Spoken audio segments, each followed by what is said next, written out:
पहली बार संयुक्त सिविल सेवा परीक्षा से 1700 पद भरे जाएंगे। हेलो गाइज, नमस्कार, वेलकम बैक। स्वागत है आपका जीएस अपडेट चैनल पे। ये न्यूज़ निकल के आया है और इसमें है कि 64वीं में जो है 1300 के आसपास पद आए थे और उसके बाद लग रहा है कि 2025 में इलेक्शन है, उसको लेकर क्या वो संभवतः वही बात ही है कि ना इलेक्शन रहता ना इतनी वैकेंसी आती, और इलेक्शन आते आते ही ये वैकेंसी में क्रिएशन जो है नए नए पद और बहुत सारी वैकेंसी रोस्टर बैकलॉग जितना भी उसमें है आपको मैक्सिमम से मैक्सिमम सीट मिलेगा। तो ये शायद ही बीपीएससी के इतिहास में सबसे बड़ी वैकेंसी होगी और एक हमारी नज़र में तो 1300 थी जो 64 पोस्ट में थी। ठीक है, खैर अगर इतना वैकेंसी आ गया तो फिर बल्ले बल्ले है। पहली बार संयुक्त सिविल सेवा परीक्षा, पहले जो अलग अलग होता था सीडीपीओ और बीपीएससी जो कि कमीशन का जो मेन पेपर है, तो ये दोनों कंबाइन कर दिया गया, इसलिए लिखा गया संयुक्त सिविल सेवा परीक्षा। यहाँ पे देखिए 70वीं में आई सबसे अधिक रिक्तियाँ, 17 नवंबर को होगा एकीकृत परीक्षा। ठीक है, यानी कि इसका जो डेट डिसाइड था वो आपका 30 सितंबर था, 30 सितंबर था। ठीक है, 30 सितंबर को डेट जो है डिक्लेयर था, लेकिन रिजर्वेशन का मैटर और जो है रोस्टर बैकलॉग के चलते ये डेट एक्सटेंड किया गया है। इसमें आगे देखिए क्या क्या मुख्य बातें हैं कि 1700 से अधिक पदों के लिए विज्ञापन जारी करेगा। बीपीएससी के इतिहास में संयुक्त सिविल सेवा परीक्षा में सबसे बड़ी रिक्ति होगी। ठीक है, अभी तक इतिहास में इतनी बड़ी रिक्ति नहीं आई है, तो जो भी थोड़े थोड़े नंबर छूट जा रहे थे तो उनके लिए बहुत बड़ा मौका है। इसके पहले अधिकतम 800 तक रिक्तियाँ निकाली गई थी, इस बार सबसे अधिक रिक्ति आरडीओ। ठीक है, आरडीओ के लिए 393 पद, राजस्व सेवक के लिए 287, एसडीएम के लिए 200, सीटीओ जो है आपका 168 है। ठीक है ना, डीएसपी 136। इसी के सहित 18 विभाग से रिक्तियाँ प्राप्त हुई है, सिर्फ एक और विभाग में रिक्तियाँ प्राप्त होनी है। इसके बाद 17 या 18 सितंबर को विज्ञापन जारी कर दिया जाएगा। अभ्यर्थी को कम से कम 21 दिन या अधिकतम 1 माह आवेदन करने का मौका मिलेगा।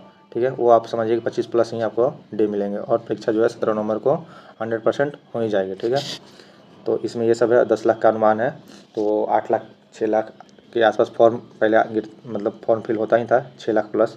तो इस बार वैकेंसी ज़्यादा होने के चलते सब लोग अपना ट्राई करेंगे, लेकिन जो इसमें लगे हैं होना उन्हीं का है। ठीक है, तो इसी के साथ आप जो है इसी जोश जुनून के साथ लग जाएगी, कम से कम वैकेंसी ज़्यादा है।